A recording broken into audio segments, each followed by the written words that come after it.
DPP number 20, question number 18. A particle experiences constant acceleration for 20 seconds.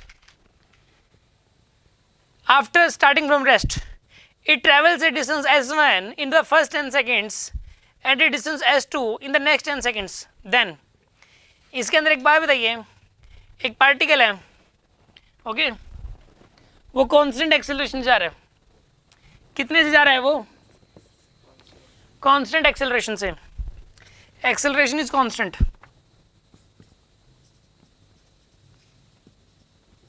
Acceleration की value नहीं पता, लेकिन वो कांस्टेंट एक्सेलरेशन से जा रहा है, ठीक है ना. For the 20 seconds after starting from rest, initial velocity 0 है. इनिशियल वेलोसिटी 0 है. S equal to u t plus half a t square. U की वैल्यू 0, एक्सेलरेशन पता नहीं, टाइम की वैल्यू कितनी यहाँ पे 20 सेकेंड्स. कितना आएगा ये? इसके अंदर आएगा यहाँ पे 200 ए. ठीक है. It travels the distance s1 in the first 10 seconds and s2 in the 10 seconds, first next 10 seconds. Then s1 s2 में रिलेशन बताना है. सुनो ध्यान से भाई, s1 की वैल्यू कितनी हो जाएगी बताओ. ये कौन सा टाइम, ये किसका 20 सेकेंड्स का आ गया ना. ये डिस्टेंस ट्रेवल कितना है 0 to 20 सेकेंड. ये 0 to 20 सेकेंड का है. अब हमें निकालना है 0 to 10 सेकेंड्स का निकालना है. पहले तो 0 to 10 सेकेंड्स का निकालना है. कैसे करोगे बताइए? s equal to u t plus half a t square. u की वैल्यू 0,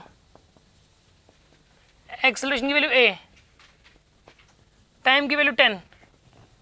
कितना आएगा यहाँ पर? ये 50 a. ये आएगा 0 to 10.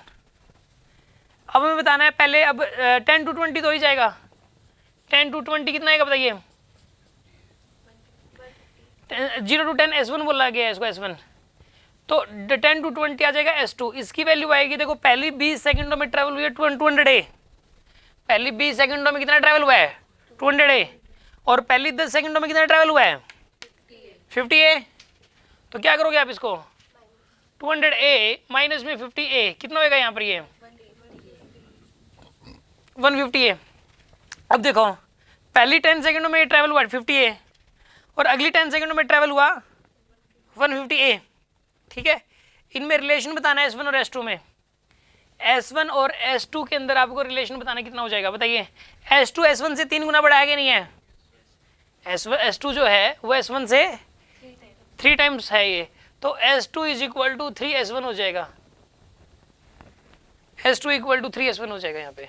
हाँ जी. सर अगर इसमें इक्वेशन लगाए आया s equal to ut plus half a t square, तो उसमें आप क्या कह रहे हो कि जो सेकंड इक्वेशन ऑफ मोशन कहाँ से कहाँ तक लगाएं? 10 to 20 लगाएं. वो हमेशा 10 to 20 कभी नहीं लगती, वो 0 to 20 या 0 to 10 या 0 to 30 लगेगी. 0 इनिशियली 0 से ही स्टार्ट होगा. वो t इक्वल टू 0 से लेकर t इक्वल 20 तक लगती है. t इक्वल टू 0 से t इक्वल 100 तक लगती है सेकंड इक्वेशन. कभी भी सेकंड इक्वेशन ऐसा नहीं लगती कि t इक्वल 10 से 20 तक लगा दी, t इक्वल टू 5 से t इक्वल टू 15 तक लगा दी. ऐसे कभी नहीं लगती. अब समझ आ गया? ओके.